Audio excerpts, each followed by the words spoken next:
What's up fam? My name is Jess, I'm the creator of Pinkrex, and today I wanted to share my top 10 houseplants for summer of 2022. If you like this sort of content and you haven't done this already, please completely open all of the like button cereal boxes from the bottom, loosely fold the box so it stays closed, and place them all back into the pantry. Also, please like and subscribe to my channel down below and turn on all notifications so you don't miss any of my future uploads. Alright, let's get started. Having worked in the wholesale houseplant industry, I know that summer is one of the best times to go out and find some really nice plants for a little bit cheaper than they would be in other seasons. I'm gonna list the plants in order from cheapest to most expensive while keeping them in a reasonable range for affordability. The first on my list is actually avocados because they're free. I have had some people tell me that they have a little bit of trouble starting avocado pits from avocados that you get at the grocery store. I have had 100% success rate, so here's what I do. The first thing you're gonna wanna do obviously is remove the pit from the avocado. You're gonna wanna do this without damaging it, so what I do is I flip the avocado pit side down over a bowl, and I just take my middle and pointer finger and put them on both sides of the avocado pit and then push on the back with my thumb. A little bit technical there, but it works every single time. It is way easier than trying to finagle it out with something else. The next thing you're gonna wanna do is scrub off all of the fruit that's on the outside. You should see that nice almond colored peel. That's what you're looking for. After you've got it all cleaned off, you're gonna wanna soak it in room temperature water for either 10 minutes or 24 hours, depending on how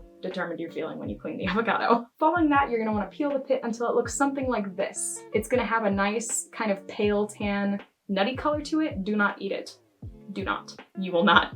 It will not end well. Once you have it all cleaned and peeled and ready to go, take a peek at the bottom where that base is, and sometimes they'll have little cracks that are already forming, and you're just gonna wanna take that base and place it on a container with water. I actually got this from Goodwill for 99 cents, but it is super cute. It's a little heart-shaped container. I was originally gonna use it for ASMR, but I ended up not doing that. I just set the pit on top and I wait. After some time, it will start to crack, and then following it cracking, it would develop a little taproot. Up to this time, you have to make sure that the bottom of the avocado is always touching the water or it won't stimulate the proper cells to cause it to crack and start growing. Anyway, long story short, avocados, they're free. I have an addiction to starting them, I think.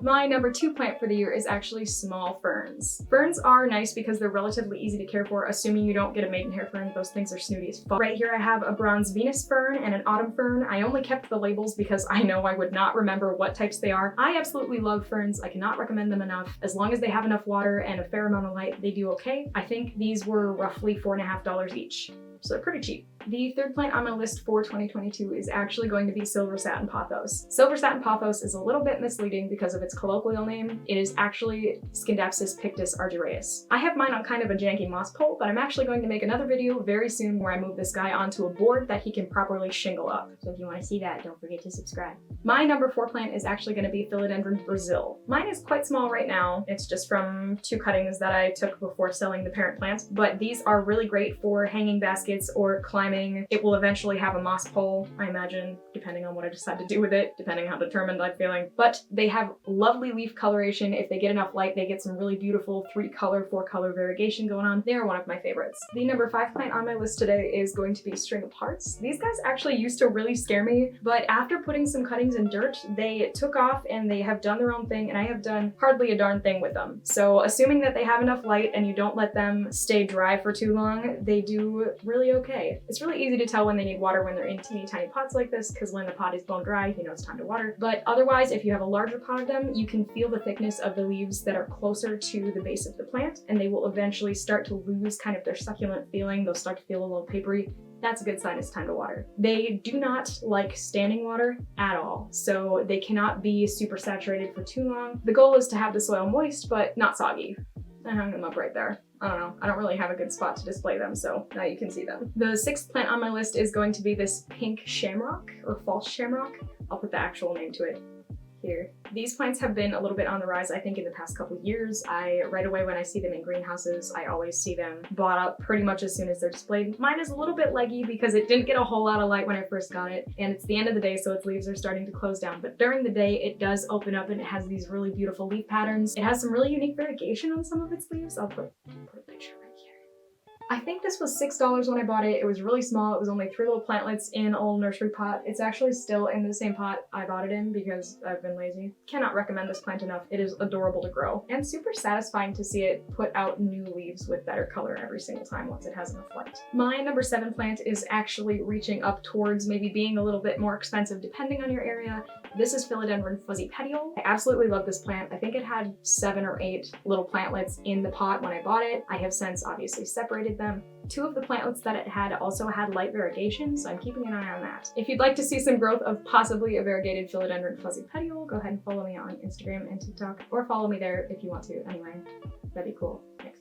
My number 8 plant is going to be Stromonth Triostar. This is actually a member of the Maranta family, and it is super nice because these boys are non-toxic. Some people say they're hard to grow. I have had such a good time with this little thing. My best friend has an absolutely giant one. I think it was pretty small when she got it, but it is absolutely beautiful. 10 out of 10 recommend, and they're non-toxic, so that's always a plus. I should mention that ferns are also non-toxic, but every other plant I've listed thus far is toxic for pets if it gets eaten. My number 9 plant is actually going to be Monsteradosonia. This is my wide form. I also have a narrow form. These things grow like crazy. First of all, they are great for hanging or climbing. I keep seeing them more and more. I'm really after a Monstera Esquilita though, but those are still really expensive. So Esquilito is just like the larger cousin of Monsteradosonia. I don't remember how much I paid for this guy, but I bought this one a couple years ago. The most recent one I've seen was a 6-inch pot at IKEA, and that bad boy was $30, and it was big. It was like a lot of plant for that little 6-inch pot. They're excellent plants for beginners and, I guess, advanced plant keepers? I don't know what you would title that as. They're excellent for everybody because they are super easy to keep and they are really nice to look at. I just love their kind of middle fenestrations. None of mine have secondary. I like this leaf has a secondary fenestration. As long as you give them enough water and a fair amount of light, they're super easy to keep. Again, they are toxic though. Be careful with pets. My number 10 plant is the most expensive of the list, depending on your area. Again, I got both of mine in trades, so mine were both free. I suppose I got a cutting that I got for free too. Mine were all free, but I know usually they are quite expensive. There's a greenhouse near me that sells them for like $250 for a 6-inch, so just be careful where you get them. My number 10 plant is going to be Philodendron Painted Lady. This is a super cute little pot one of my friends painted. So cute. I love that little mushroom pot. Again, I got both of these bad boys in trades. This one is absolutely giant. It did have thrips when I got it, and it has since been completely cured of that. I absolutely despise thrips. Thrips can frig off, so can fungus gnats. These are super easy to keep. Their variegation is super interesting. They do need a little bit more light to have that nice speckly variegation. If you keep them in a relatively dark spot, their leaves will kind of revert to being all green. But if they get put back out into light, just like this guy did, they will eventually have variegated leaves again. And that's gonna do it for today, guys. If you like the video, please remember to open all of the like button cereal completely from the bottom, lightly fold the box so it stays shut, and place them all back into the pantry.